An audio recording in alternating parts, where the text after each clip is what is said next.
视角看韩国奇人异事，韩国老爷爷竟然把收养的野猪训得比狗还听话。我是一个韩国电台记者，今天我们台长让我采访一位哈拉波基啊，说这个大爷有超能力，可以驯服野生动物。我一去，哎呦我去，果然我大爷就是我大爷啊，居然在市区养了一头野猪。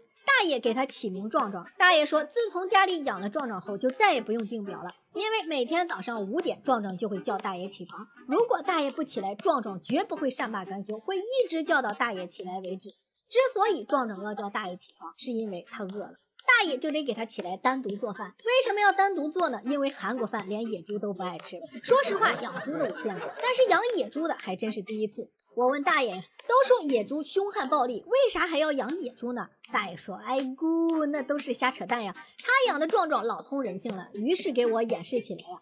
只见壮壮在大爷的示意下，不仅会点头，甚至还会握手，让握哪只握哪只，简直比狗还听话。不仅如此，大爷甚至还骑了上去。我让大爷慢点，大爷说没事，他天天骑着壮壮去大街呀。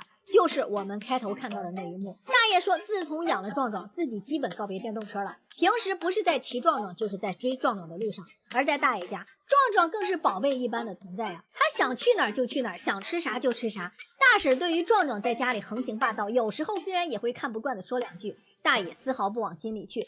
但是有时候大婶嘟囔的多了，大爷也会装模作样的打两下他。壮壮挨打呀，也会调皮的骑大爷2下。不过爷孙俩谁也不恼，反而壮壮越骑，大爷越开心。吃完午饭后，大爷就会带着壮壮出门遛弯，这也是大爷一天中最骄傲的时刻，因为壮壮所到之处一定会引起大家的瞩目，大爷也十分享受这一过程。而大爷的壮壮也确实非常温顺，从来不会攻击路人。原来每天大爷都会带壮壮到猪肉铺，告诉壮壮如果不听话就给他送到这儿。不过俗话说，兔子急了也咬人，更别说野猪了。有时候壮壮也会不听话，那一定就是路过买包店的时候，壮壮总会忍不住的偷吃一块，这就使得大爷非常没面子，大爷就会狠狠的给壮壮2下。当然这对于壮壮来说呀，就跟挠痒痒没啥两样。好心的路人看不下去，有时候还会给壮壮买上一块年糕。大爷为了表示感谢，就会给路人展示壮壮的技能。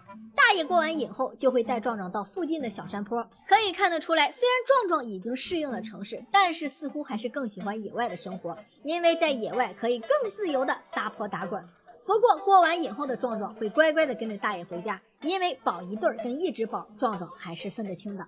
回到家后，天色已经晚了。吃完晚饭后，爷孙俩还会再玩一阵。可以说，大爷是真的非常喜欢这头野猪啊！除了不跟他一块睡，其他的基本时间都跟他待在一起呀。那最后问题来了呀，如果给你一头这样善解人意的野猪当宠物，你觉得怎么样呢？